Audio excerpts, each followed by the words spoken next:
نماز ایسا عمل ہے کہ جس کو اللہ نے اپنے محبوب کو عرشوں پہ بلا کر وہاں پہ فرض فرمایا، اور قیامت کے دن سب سے پہلے نماز کے بارے میں پوچھا جائے گا۔ روز محشر کے جہاں گداز بود، اولی پرسش نماز بود۔ نماز کی اہمیت اتنی ہے کہ بندے کی جان کا مسئلہ بنا ہوتا ہے، اس وقت بھی نماز معاف نہیں۔ دشمن سے قتال ہو رہا ہے، جنگ ہو رہی ہے، نماز کا وقت ہو گیا، شریعت کہتی ہے آدھے بندے دشمن سے لڑیں، آدھے پیچھے ہٹ کے اپنی صلاۃ خوف ادا کریں، پھر پیچھے والے آ کے لڑیں اور دوسرے اپنی نماز ادا کریں۔ جب خون بہہ رہا ہے، کشتوں کے پشتے لگ رہے ہیں، جانیں جا رہی ہیں، اس وقت بھی جس عمل میں معافی نہیں، اس عمل کی اللہ کے ہاں کتنی بڑی اہمیت ہوگی۔ پھر نماز کا حکم بچے کو بچپن میں ہی دے دیا جاتا ہے۔ اللہ کی عجیب شان، بچہ پیدا ہوتا ہے تو ایک کان میں اذان اور دوسرے میں اقامت کہی جاتی ہے۔ علماء نے اس کے کئی مقاصد بتائے ہیں۔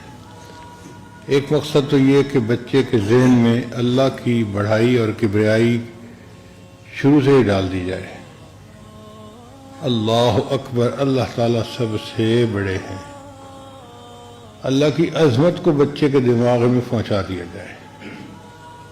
اور دوسرا یہ فائدہ بھی ہے کہ بچے کو یہ سمجھا دیا جائے کہ تیری زندگی کی اذان بھی ہو گئی، اقامت بھی ہو گئی، اب جتنی دیر نماز پڑھنے میں ہوتی ہے اتنی دیر تیری زندگی ہے، جیسے ہی تو فوت ہوگا تیری نماز جنازہ قائم ہو جائے گی، لہذا دنیا میں تو مختصر وقت کے لیے آیا ہے، سنبھل کے زندگی گزارنا۔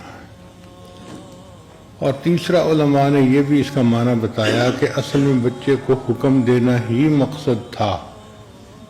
وہی وہ تو چھوٹا بچہ ہے، ناسمجھ ہے، بھلے ناسمجھ سے ہی حکم تو دے دیا جاتا ہے۔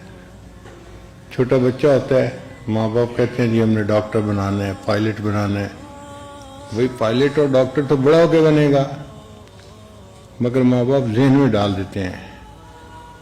اللہ تعالیٰ نے بھی یہی حکم دیا کہ میرے بندے کے ذہن میں یہ ڈال دو کہ تم نے اپنے وقت پہ بالغ ہونا ہے اور نماز تمہارے پر فرض ہوگی، لیکن بتا تمہیں ابھی رہے۔ چنانچہ حضرت عیسیٰ علیہ السلام نے یہی تو کہا تھا کہ والسلام علیہ یوم ولدت و یوم اموت و یوم ابعث حیا، اور فرمایا کہ وأوصانی بالصلاۃ والزکاۃ، اور مجھے حکم دیا گیا ہے نماز کا اور زکوٰۃ ادا کرنے کا۔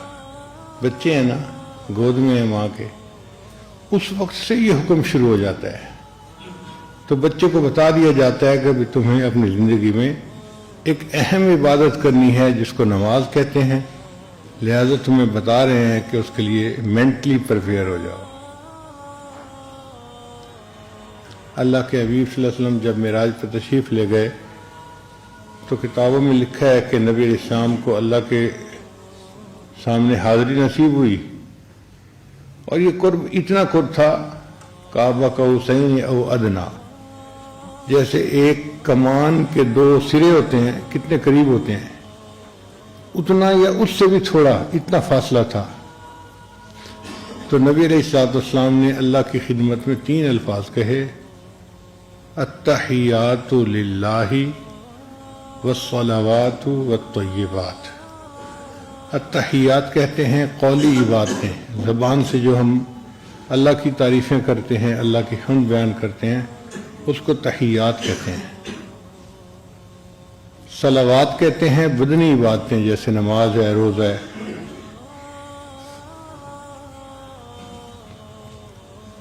والطیبات، اور طیبات کہتے ہیں مالی عبادتوں کو۔ تو 3 عبادتیں ہیں، نبی علیہ السلام نے کہا کہ یہ تینوں عبادتیں اللہ ہی کے لیے ہیں۔ یہاں پر طالب علم کے ذہن میں سوال پیدا ہوتا ہے کہ شریعت نے کہا جہاں 2 بندے ملیں ایک دوسرے کو السلام علیکم کہیں، اور سلام کی اتنی اہمیت ہے کہ نبی صلی اللہ علیہ وسلم نے فرمایا افشوا السلام بینکم، تم آپس میں سلام کو پھیلاؤ، زیادہ سلام کیا کرو۔ تو نبی علیہ السلام نے سلام کیوں نہیں کیا؟ علماء نے جواب لکھا کہ ہم جو سلام کرتے ہیں تو ہم دوسرے کے لیے سلامتی مانگتے ہیں، پریشانیوں سے، مصیبتوں سے، بلاؤں سے اللہ آپ کو سلامت رکھے، بچا کے رکھے۔ اللہ تعالیٰ تو خود سلام ہے، ان کو کسی پریشانی سے نہیں بچنا، ان کو کسی سے حفاظت کی ضرورت نہیں۔ تو اللہ تعالیٰ کے سامنے السلام علیکم کہنا پاسبل نہیں تھا، چنانچہ نبی السلام نے اللہ تعالیٰ کی تعریفیں کی اور تعریفوں کا حق ادا کر دیا۔ اے اللہ، میری قولی باتیں، میری بدنی باتیں اور میری مالی باتیں ساری کی ساری صرف تیرے لیے ہیں۔ اب 3 الفاظ میں نبی السلام نے گفتگو کا آغاز کیا۔ اللہ نے 3 الفاظ میں ہی جواب دیا، السلام علیک ایھا النبی ورحمۃ اللہ وبرکاتہ۔ تو 3 کے جواب میں 3 لفظ اللہ نے ارشاد فرمائے۔ تو نبی علیہ السلام کو تو سلامتی کی ضرورت تھی، تو اللہ نے اس لیے فرمایا السلام علیک ایھا النبی ورحمۃ اللہ وبرکاتہ۔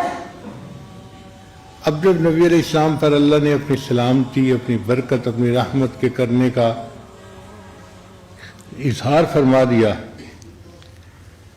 تو بعض حدیث میں آتا ہے کہ فرشتوں نے کہا اور بعض حدیث میں آتا ہے کہ نبی علیہ السلام نے اپنی امت کو یاد کیا اور یہ کہا کہ السلام علینا وعلی عباد اللہ الصالحین، تاکہ میری امت میں جو آنے والے نیک لوگ ہیں وہ بھی اس سلامتی میں اور برکت میں اور رحمت میں شریک ہو جائیں۔